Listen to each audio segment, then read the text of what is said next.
Estúdio de volta para falar da conquista de uma família. O que deveria ser por direito, na verdade, foi conquistado na justiça após uma batalha judicial.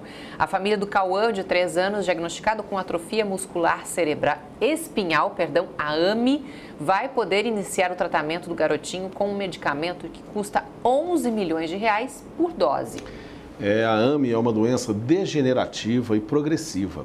A família começou a corrida contra o tempo para usar o medicamento lá em 2020. O caso foi para o Supremo Tribunal Federal e a decisão saiu só nessa semana. Finalmente, o remédio será aplicado na sexta-feira. Quem está aqui para falar do caso do Cauã e também sobre a atrofia muscular espinhal em crianças é a médica neurologista pediátrica Elisa Caetano Funk, da Rede Meridional. Vitória, da Rede Meridional daqui de Vitória. Muito boa tarde, doutora. Boa tarde. Vamos falar primeiro a respeito desse remédio. Um remédio caro, 10 milhões de reais. 11 milhões. 11 milhões?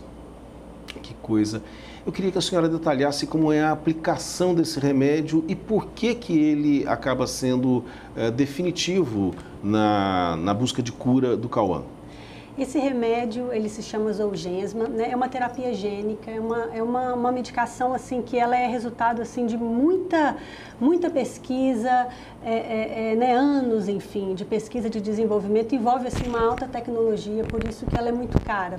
É uma medicação, né, produzida nos Estados Unidos, então ela é precificada em dólar, são 2.125.000 dólares, então o preço dela, né, no Brasil depende da cotação, então por isso que gira em torno desse valor. Né? Como que essa medicação funciona? Na verdade, para a gente falar um pouquinho sobre isso, eu preciso falar da doença, né? A AME é uma doença genética, né? As pessoas as crianças que nascem acometidas com esse quadro é devido a um defeito no gene que produz uma proteína que mantém o neurônio vivo. Né? As células nossas, os neurônios, tanto né, do cérebro quanto da medula, eles são células estáveis ao longo da vida toda, né? A gente nasce com as mesmas que vão, né, durar a vida inteira, elas não se multiplicam.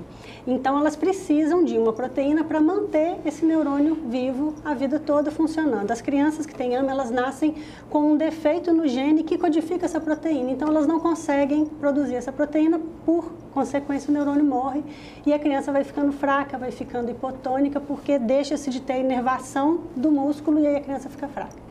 O que esse remédio faz? Esse remédio, ele dá para o neurônio um anel de DNA com o gene que funciona. O gene é como se fosse um código que codifica a produção da proteína. Então, assim, a gente consegue, essa medicação, ela é muito assim, ela é fantástica, porque é um vírus, né? Um vírus que não é patogênico para o ser humano, não causa doença, e o anelzinho de DNA funcionante com o código correto fica dentro desse vírus. Esse vírus ele vai entrar pela veia do paciente, é uma medicação que é aplicada pela veia como se fosse um soro, né, durante 1 hora, e ele vai acoplar na célula e vai entregar lá dentro da célula esse anelzinho de DNA que funciona. Que coisa fantástica. Meu Deus, é muita tecnologia. Impressionante. E aí a criança, né, a célula passa a conseguir produzir a proteína que antes ela não conseguia. E é uma dose, é única, não precisa nunca mais. Acabou, é uma dose única. Como o neurônio é essa célula estável, que não se divide, que fica ali, então aquele anel vai ficar ali estável ali dentro e vai funcionar.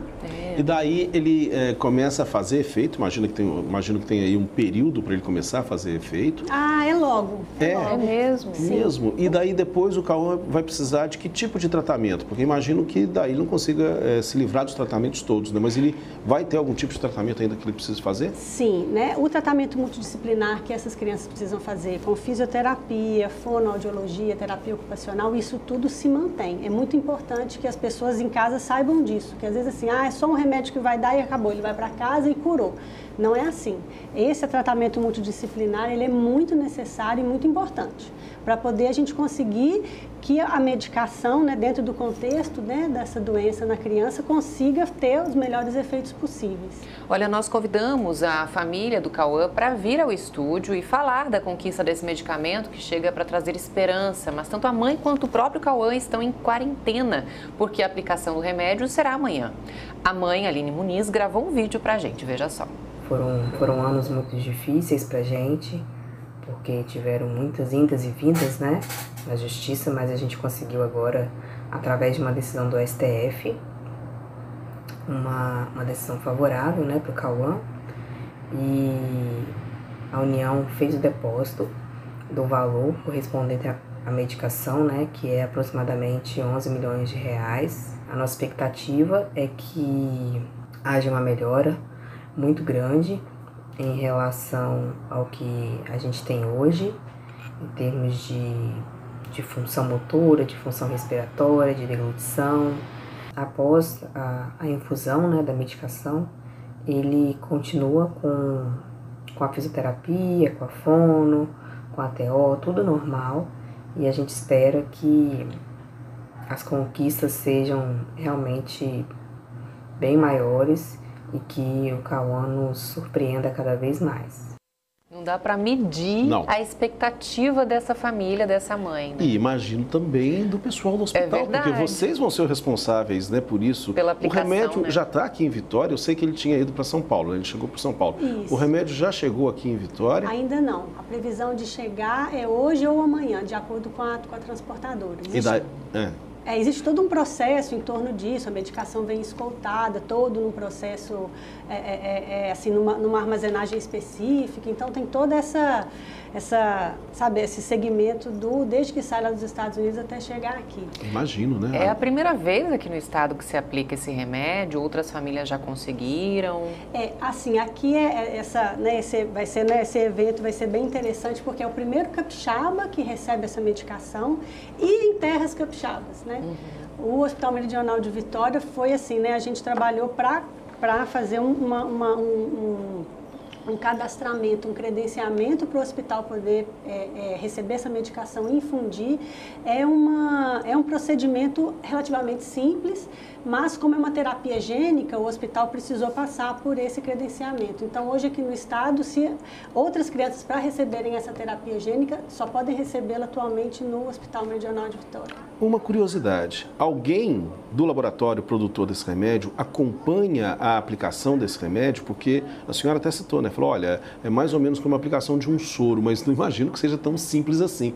Tem algum tipo de acompanhamento, algum tipo de orientação para que não haja erro nessa aplicação? Existe um acompanhamento prévio, assim, né? O pessoal do laboratório já veio, fez um treinamento para poder explicar todo esse processo, como a medicação vai chegar, como ela tem que ser extraída da caixa, como que é o controle de temperatura, como é que tem que armazenar. Isso foi feito um curso para poder capacitar a equipe do hospital a lidar com isso. E aí, e eles estão monitorizando o tempo todo. Qualquer dúvida, tudo que a gente precisa, eles auxiliam, enfim, para poder orientar.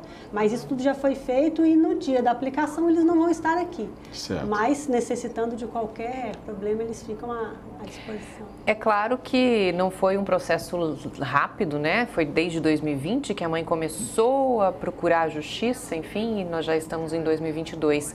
Esse período aí, ele poderia ter evoluído mais se tivesse recebido esse medicamento antes, por exemplo? Sim, na verdade, todas as terapias que a gente tem disponíveis para a AME, né, elas precisam ser iniciadas o mais rápido possível. Por que que a gente fala isso? Como eu expliquei no início, há uma morte progressiva neuronal. Então, quanto mais cedo eu aplico a medicação, mais cedo eu começo o tratamento, mais células vivas, né, eu consigo mantê-las vivas. As células que morreram, infelizmente, a gente não consegue recuperar. Não existe um tratamento para recuperar essa perda. Mas aquelas que estão ali, elas se mantêm. Então, a importância, assim, muito grande do tratamento precoce. E o tratamento precoce, ele está aliado a um diagnóstico precoce.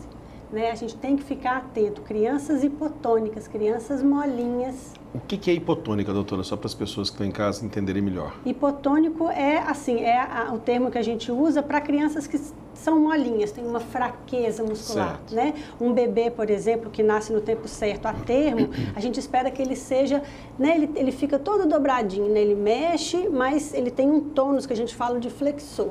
Então, se a gente põe um bebê hipotônico, por exemplo, numa maca para examinar, esse bebê ele é largado, a perninha fica aberta, a mãozinha, né? Ele mexe, não é um bebê paralisado, mas você vê que ele está mais fraco, o músculo é mais molinho quando você encosta nele. E, à medida que o tempo vai passando, que a criança precisa, né, evoluir, apresentar o sustento do pescoço, sentar, não consegue, ele atrasa. Então, é importante, né, quem está em casa, se tem alguma criança, algum bebê que está apresentando um atraso de marcos com alguma coisa assim, é muito importante procurar o pediatra, para o pediatra avaliar e encaminhar ou não para avaliação de um neurologista. Isso é muito importante. Okay. Muito bom, muito obrigado. Esclarecedor. Obrigada, doutora. E Obrigada sucesso na aplicação. Sucesso lá. Obrigada. No próximo bloco, o Buda gigante no Mosteiro de Ibiraçu ganha destaque global, junto com o Cristo Redentor no Rio e o elevador Lacerda na Bahia. Os detalhes em instantes. Até já.